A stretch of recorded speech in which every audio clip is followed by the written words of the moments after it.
prostati, je pa pravzaprav zatečeno stanje, da imamo oportunistično preseljenje, ki ga ne želimo. Tukaj pa zadeva tudi in verjetno je tudi pravilen pristop v smislu pilota organiziranega, po drugi strani je pa treba nekaj narediti za obstoječim.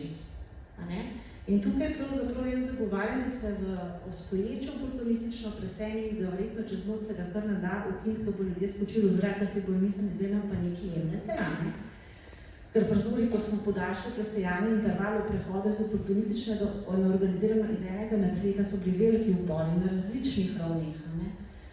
Tukaj je pa verjetno čim prej treba elementi organiziranega v obstoječe preseljanje, recimo, da preden se naredi PSA, da se posvetuje z moškim, da je tudi zdravstven kader izobražen, kdaj je, kdaj ne. In druga stvar, spremljati podatke. Mi smo leta in desetletja zamudili, ker presejamo, pa nimamo čisto nobenega podatka, kaj smo s tem naredili. V smislu, kdo je imel PSA, kakšni so bili izidi, kakšni so bili neželeni učinki in kaj smo res rešili.